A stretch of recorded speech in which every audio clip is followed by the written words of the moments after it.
முதல் வாசகம். திருத்தூதர் பவுல் கொரிந்தியருக்கு எழுதிய முதல் திருமுகத்திலிருந்து வாசகம்.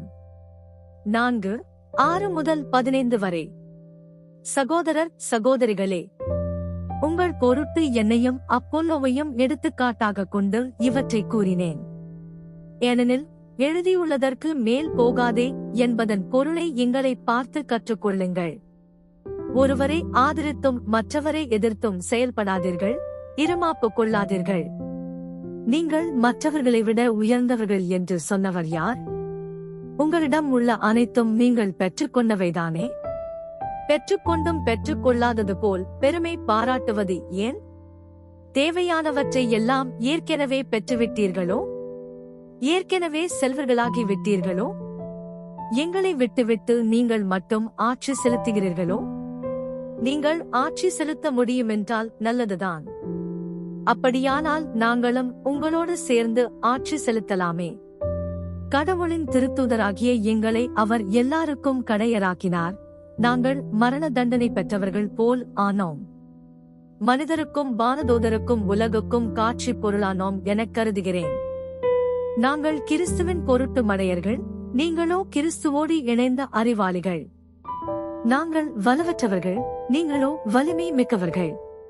நீங்கள் மாண்புள்ளவர்கள், நாங்களோ மதிப்பற்றவர்கள். இந்நேரம் வரை பட்டினியோடும் தாகத்தோடும் ஆடையின்றியும் இருக்கிறோம்.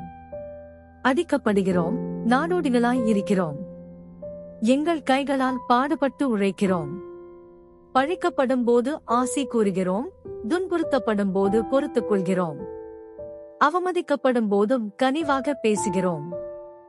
நாங்கள் உலகத்தின் குப்பை போல் ஆனோம். இதுவரை அனைத்திலும் கழிவுப் பொருட்கள் எனக் கருதப்பட்டு வருகிறோம். உங்களை வெட்கமடையச் செய்ய நான் இவற்றை எழுதவில்லை. நீங்கள் என் அன்பார்ந்த பிள்ளைகளென எண்ணி உங்களுக்கு அறிவு புகட்டவே இவற்றை எழுதுகிறேன்.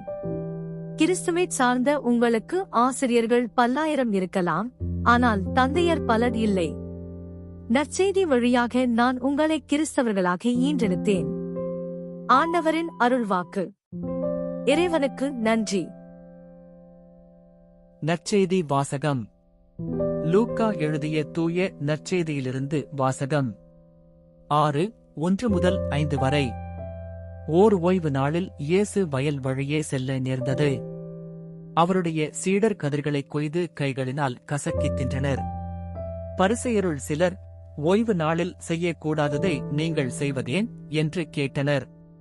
அதற்கு இயேசு மறுமொழியாக, தாமும் தம்முடன் இருந்தவர்களும் பசியாய் இருந்தபோது தாவீது செய்ததை குறித்து நீங்கள் வாசித்தது இல்லையா?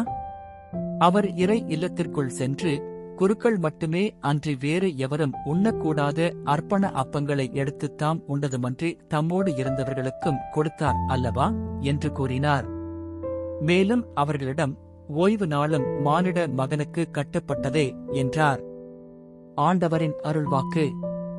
கிறிஸ்துவே உமக்கு புகழ்.